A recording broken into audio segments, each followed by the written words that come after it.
Eu sou fascinado pelo estudo das profecias bíblicas. Elas realmente me encantam. Por isso eu fico muito empolgado quando vejo o tema Apocalipse estampando várias manchetes. É porque, nesses temas, eu vejo uma oportunidade de testemunhar aquilo que eu acredito com relação ao fim dos tempos. Aliás, uma pesquisa recente feita pela Lifeway, uma organização não denominacional dos Estados Unidos, revelou que a maioria dos evangélicos gostariam que o seu pastor pregasse mais sobre o Apocalipse e o fim do mundo. E eles estão sentindo falta desses temas. Isso, na verdade, é um bom puxão de orelha naqueles pregadores que vivem falando de autoajuda, esquecendo-se das verdades essenciais da fé. É aí que entra o estudo do Apocalipse. Um livro que, se estudado a fundo, trará um grande reavivamento espiritual para a sua igreja. Deixe-me explicar para você o que significa essa estranha palavra, Apocalipse. É fácil, você vai ver. Em grego, a palavra calipto significa sombra, ok? Sombra. A palavra eu significa bom. Portanto, eucalipto quer dizer boa sombra. Fácil, não é mesmo? Agora, o prefixo apó é uma preposição que pode significar para fora de, para longe de, retirado de. Por exemplo, apóstolo, aquele que é enviado para pregar fora, para pregar longe. Apostasia, aquele que sai do meio do povo de Deus, e assim por diante.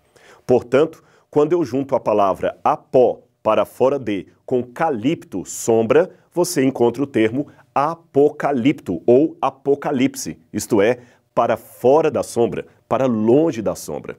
Ora, o que está longe ou fora da sombra está às claras, está revelado. Por isso que Apocalipse significa revelação. Legal, não é mesmo? Ele é a revelação de Jesus Cristo, que Deus lhe deu para mostrar aos seus servos aquelas coisas que em breve deveriam começar a acontecer. Mas o fato de ser uma revelação de Deus não impede que haja entre os cristãos sinceros diferenças de opinião a respeito desse livro e, por isso, eu queria começar citando uma frase de Santo Agostinho que, para mim, é texto de cabeceira. Santo Agostinho dizia que, no que é essencial, devemos ter unidade. No que não é essencial, podemos ter diversidade ou liberdade. Mas, em tudo, é obrigatório que tenhamos caridade ou amor, especialmente por aquele que pensa diferente de mim. É por isso que, com muito respeito, eu creio que vou chocar alguns irmãos evangélicos que seguem as minhas redes sociais. Então, você está preparado para o choque? Pois bem, lá vai. Eu não creio no arrebatamento da igreja. Pronto. Mas como? Será que o Rodrigo Silva perdeu a sua fé? Não é nada disso. E talvez você se surpreenda em saber que eu não estou sozinho nisto. Uma pesquisa feita pelo Pew Forum sobre religião e vida pública entrevistou 2.200 líderes evangélicos de 190 diferentes países e descobriu que 32% deles também não acreditam que haverá um arrebatamento secreto da igreja no fim dos tempos. Quando a pesquisa muito semelhante foi feita com teólogos, desta vez norte-americanos, o número daqueles que negavam ou nutriam sérias dúvidas sobre o arrebatamento era da ordem de 60%. Apenas para situar aqueles que talvez não saibam do que eu estou falando, é que uma grande parte dos cristãos evangélicos de hoje, especialmente pentecostais e neopentecostais, acredita que a segunda vinda de Cristo terá duas fases. A primeira é quando ele vem de maneira secreta para arrebatar ao céu aqueles crentes mortos e vivos, conforme está em 1 Tessalonicenses capítulo 4, versículos 13 a 17. Nesta compreensão, uma multidão de pessoas irá desaparecer de um momento para outro. É por isso que, em alguns automóveis, nós vemos às vezes aquele adesivo escrito "Cuidado, em caso de arrebatamento, este automóvel ficará descontrolado". É uma maneira bem-humorada de pregar aquilo que eles acreditam. Bem, continuando então, em virtude desse suposto desaparecimento da igreja, que seria arrebatada por Cristo, haverá então 7 anos de tribulação na terra, governada pelo anticristo, que perseguirá o país de Israel, e nesse momento os judeus deverão se converter a Jesus. Então só depois disto é que Cristo volta, aí sim, numa segunda fase, em glória e majestade, em companhia daqueles que já haviam sido arrebatados anteriormente, e então reina 1000 anos sobre a terra.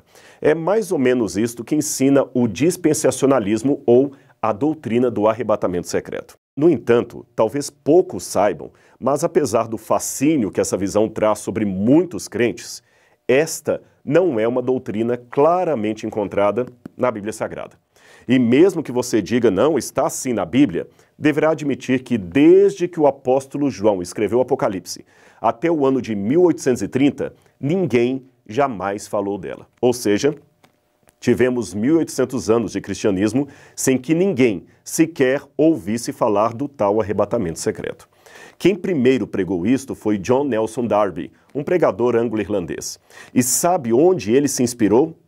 Nos escritos de um jesuíta espanhol chamado Francisco Ribeira, que projetou a profecia do anticristo para um longínquo futuro a fim de combater a doutrina ou o entendimento protestante da época, que via o Apocalipse 13 como se cumprindo no poder papal da Europa. Isto é uma questão de história, eu não estou inventando, você pode checar as fontes.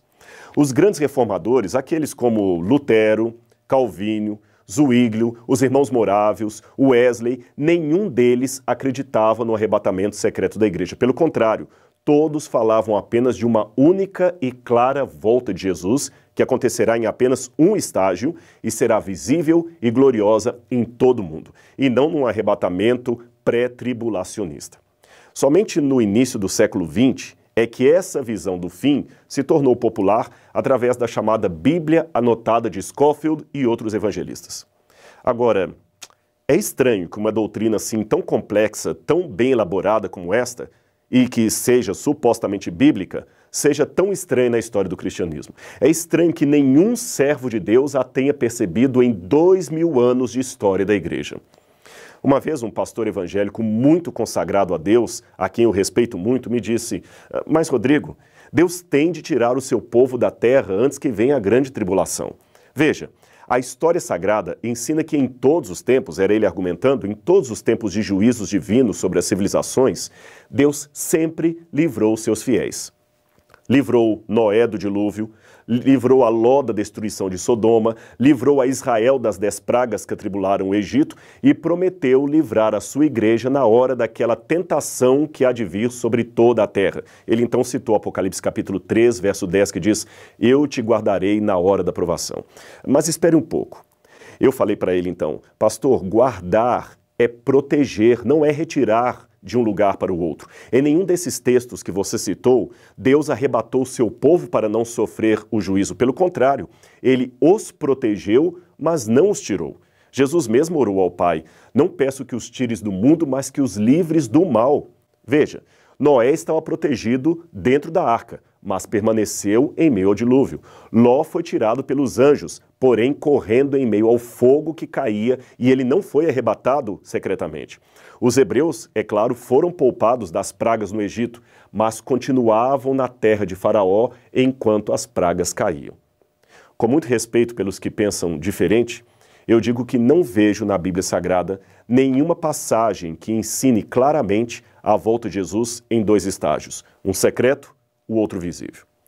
Mas eu sei que alguém ainda dirá: Rodrigo, Paulo deixou bem claro em Tessalonicenses que nós seremos arrebatados para encontrar com o Senhor nas nuvens, e ser arrebatado é ser tomado de modo súbito, sem que ninguém veja.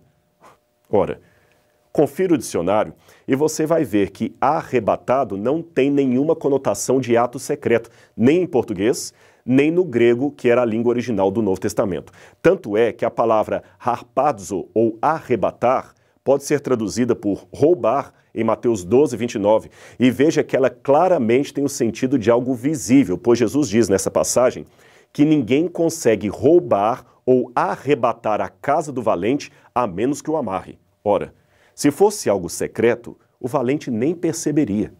Eu sei que o valente nesse texto da Bíblia representa o inimigo de Deus.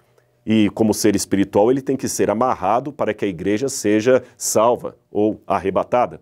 Mas isto não invalida o argumento etimológico de que a palavra original não tem o sentido claro de ação oculta, secreta. Aliás, se você prestar atenção, todos os textos normalmente lidos como referentes ao arrebatamento secreto da igreja possuem em seu contexto um quadro maior de vinda inesperada, porém gloriosa, e visível em todo o mundo, até pelos ímpios. É claro que, pelo tempo, Eu não tenho como analisar passagem por passagem, mas eu cito apenas uma delas, que está em Mateus capítulo 24, versos 40 e 41. Ali diz: 2 estarão no campo, um será tomado e deixado o outro. 2 estarão no moinho, uma será tomada e deixada a outra. Será isto um arrebatamento secreto? Creio que não, por 2 motivos. Primeiro, esta passagem segue depois dos versos 30 e 31, que falam da visibilidade mundial da volta de Cristo. Portanto, é depois da vinda gloriosa que esses textos têm lugar. Em segundo lugar, a comparação que Jesus faz imediatamente antes é com o dilúvio. Esse é um dado importante para você entender essa passagem. Você pode ver na sua Bíblia. Ele fala: assim como foi nos dias de Noé, assim será a vinda do Filho do Homem.